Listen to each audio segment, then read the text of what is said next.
ವಾಕ್ಯಕ್ಕೆ ವಿರೋಧವಾಗಿ ನಮಗೆ ಬರಬೇಕಾದಂತ ಆಶೀರ್ವಾದಕ್ಕೆ ವಿರುದ್ಧವಾಗಿ ಯಾವಾಗಲ ಒಂದು ಮನುಷ್ಯನಾಗಲಿ ನಮ್ಮನ್ನು ಪ್ರೇರೇಪಿಸುತ್ತಾ ಇರ್ತಾರೋ ಅವಾಗ ನಾವು ತುಂಬಾ ಗಮನದಿಂದ ಇರಬೇಕು. ಏನು ಅಂತಂದ್ರೆ ನಮಗೆ ಬರಬೇಕಾಗಿರುವಂತ ಆಶೀರ್ವಾದಗಳಿಗೆ ಇಂಥ ವ್ಯಕ್ತಿಯ ಮುಖಾಂತರ ಸೈತಾನನು ನಮ್ಮ ಒಳಗಡೆ ಬರುತ್ತಾ ಇದ್ದಾನೆ.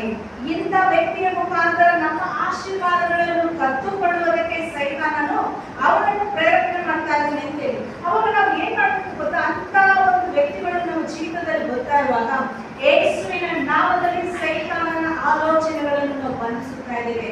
ಯೇಸುವಿನ ನಾಮದಲ್ಲಿ ಸೈತಾನನ ಪ್ರೇರೇಪಣೆಗಳು ನಮಗೆ ಬರಬೇಕಾಗಿರುವಂತ ಆಶೀರ್ವಾದಗಳನ್ನು ನಾವು ಹೊಂದಿಕೊಳ್ಳದ ಹಾಗೆ ಮಾಡ್ತಾ ಇರುವಂತ ಪ್ರತಿಯೊಂದು ಸೈತಾನನ ಕಾರ್ಯಗಳನ್ನು ನಾವು ಬಂಧಿಸುತ್ತೇವೆ ಎಂದಾಗಿ ಹೇಳುವಾಗ ಅದು ಅಲ್ಲಿಗೆ ಬಂಧಿಸಲ್ಪಡುತ್ತದೆ.